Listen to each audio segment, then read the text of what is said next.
Chapter 2 Essential Requisites of Contracts General Provisions Article 1318 There is no contract unless the following requisites concur. 1. Consent of the contracting parties. 2. Object certain which is the subject matter of the contract. 3. Cause of the obligation which is established. Consent must be free and given by someone who is sui juris, or one who has capacity to act. Therefore, it must be freely given by the party and must be an intelligent consent. The party must know what he is consenting. Example, Ricky offers to buy Martin's car. The offer is made over the phone. Unknown to Ricky, it is not Martin at the other end of the line, but his younger brother Ariel, who can perfectly mimic his elder brother's voice. Ariel accepts Ricky's offer. Successful at imitating his elder brother's voice, there is no contract here because there was no consent on Martin's part. Object of a contract must be definite or determinate as to its kind. It must be lawful or it must be within commends of man. It must likewise be passible and not in any way contrary to the good customs, morals, public order, or public policy. Example, a student enrolls in a university and when asked what course it is that she wishes to register for, she answers anything. The registrar carelessly receives the form and causes the entry of the student's name in the register of the university. Again, there can be no contract because it is not certain what it is that the university must teach the student or prepare her for. Cause. It must be true and licit. A contract with an illicit cause produces no effect whatsoever. A contract with a false cause is void unless it and lawfully resets upon another cause. Example, when Marcia invites John her house, there will be no way Marcia can have John's house unless John donates it to her, in which case John's liberality or generosity would be the cause of the contract. For a contract to exist between Marcia and John, Marcia must offer John something John wishes in return, money or some other piece of property, which then be the cause of the contract. Article 1319 Consent is manifested by the meeting of the offer and the acceptance upon the thing and the cause which are to constitute the contract. The offer must be certain and the acceptance absolute. A qualified acceptance constitutes a counter-offer.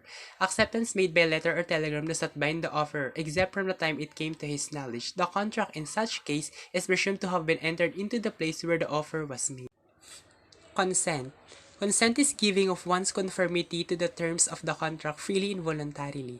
It is the concurrence of the minds of the parties on the cause and subject matter which will constitute the contract, as well as on the other conditions and terms thereof to which they voluntarily bind themselves to comply. Consent may be expressly or implied. Offer is a proposal made by one party to another to enter into a contract. It is more than an expression or desire or hope. It is a promise to act or to refrain from acting on condition that the terms thereof are accepted by the person to whom it is made. Character of the offer: certain, definite, concrete. Acceptance: manifestation by the offeree of his assent to the terms of the offer.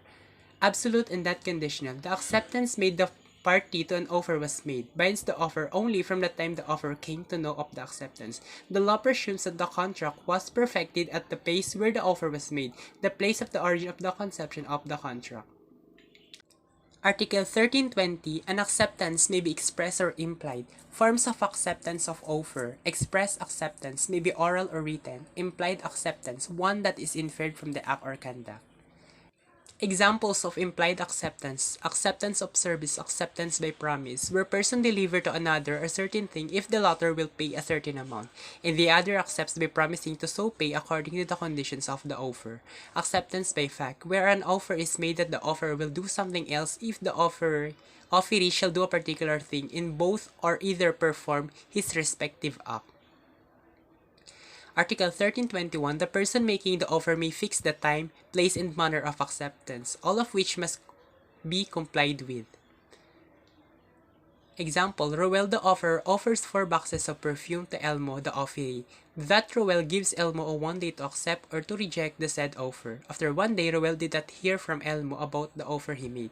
Roel is now free to make the offer to somebody else. Article 1322 An offer made through an agent is accepted from the time acceptance is communicated to him. Article 1322 applies only if the offer is made through the agent and the acceptance is communicated through him.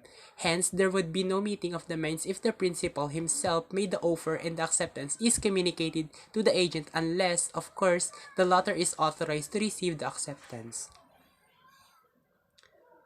For example, Nancy Mone of Makati is a sales agent of Camel Homes subdivision. As a sales agent of Camel Homes, she offered to sell a 20-bedroom mansion inside the subdivision to Kiss Escudero at a price of 80 million.